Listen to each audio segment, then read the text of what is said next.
Good morning, class. Happy Thursday.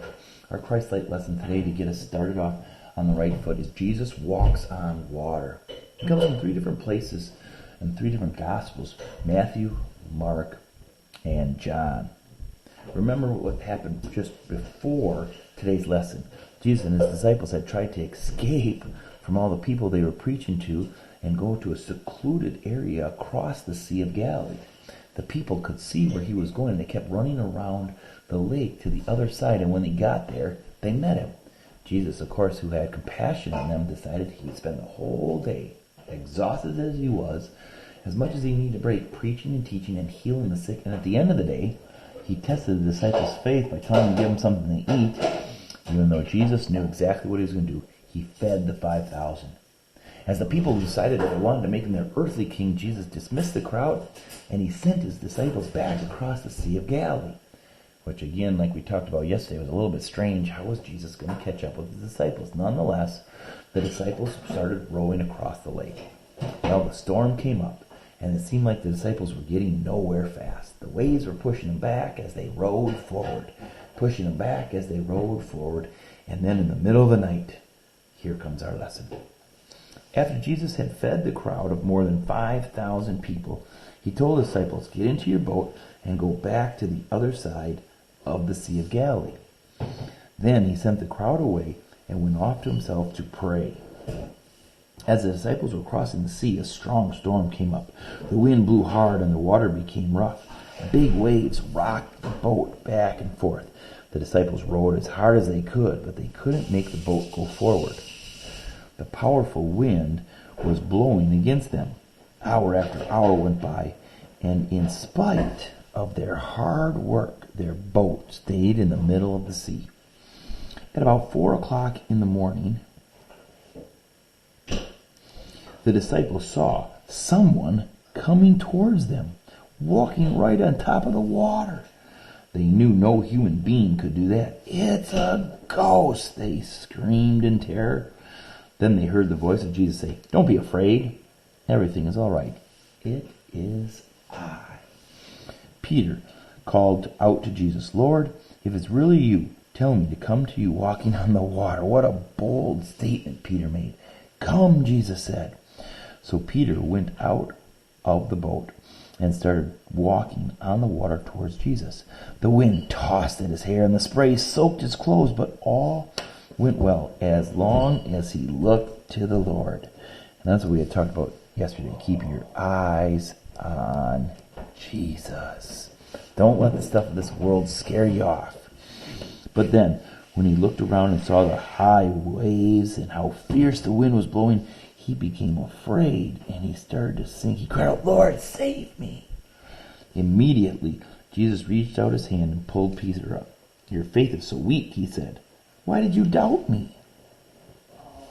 The moment they climbed into the boat, the wind stopped blowing. That's a miracle. And the water became calm. The disciples were amazed. They fell at their feet, at Jesus' feet, and worshipped him. "You really are the Son of God." And immediately the boat reached the opposite shore. There's another miracle. Boy, there was a lot of miracles in here. Jesus walking on the water, a miracle. Peter walking on the water, a miracle. The wind and the waves stopping. The boat exiting to the other side of the lake. What lessons can we learn from this Christ-Light lesson? Well, obviously, Jesus has the power over nature. We learned that the last time that he calmed the storm. Jesus has the power to walk on water, which is not capable of any human being to do. His almighty power also allowed Peter to walk on water.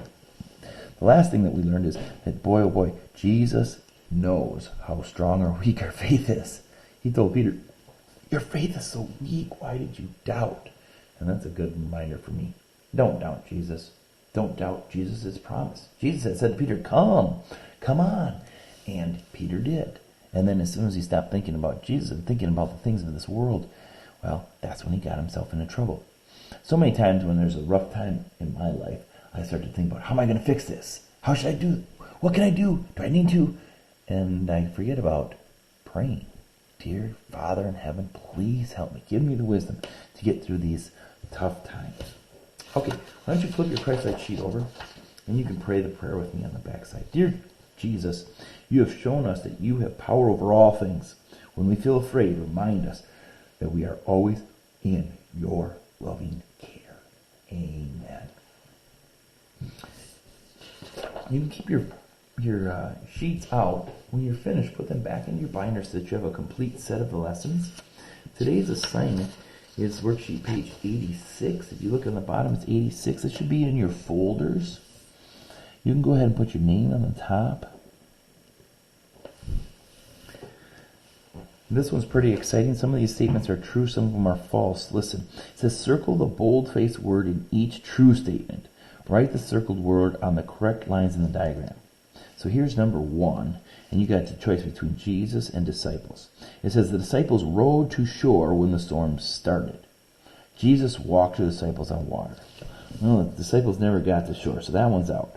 So this is the correct one. So Jesus. Now here are the two for number 2, John and help. John walked on the water to Jesus. What? I thought it was Peter. Peter called out, Lord, if you let me walk. Peter. So that one's false. Peter looked to Jesus for help. Help. Number 2. 1, 2, to help. In Jesus to help. I bet it's going to be trust. Well, let's keep going. Jesus stopped the storm with his almighty power. That sounds good. The disciples did not think Jesus was the Son of God. Oh no, they worshipped him. Almighty is 3. I'm getting too excited. I'm doing too many for you. Okay, you got 4 and 5. Cross out one, circle the other, put it in the blank there. Jumping to the bottom now, it says, from this lesson, list the 3 things Jesus was able to do because he is the Almighty Son of God. And I started giving you guys hints. Here was a miracle. Here was a miracle. Here was Peter walking. Here was Jesus walking on the water. They had 4 of them. If you were highlighting and circling them in your lesson, you probably had them as well. So you want to list 3 of those and do it in complete sentences. Jesus being able to stop the storm was a miracle. Jesus showed his almighty power by walking on water. Period. Okay? And then down at the bottom, I'll put sentences here so you remember. You're going to write 3 sentences that Jesus can help you with his almighty power.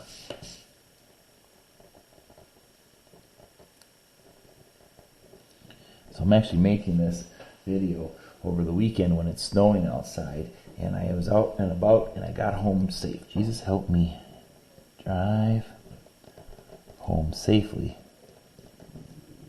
in the snow. Jesus can help me, da-da-da-da, and the third one. Okay? All right, complete sentences have capital letters and end marks.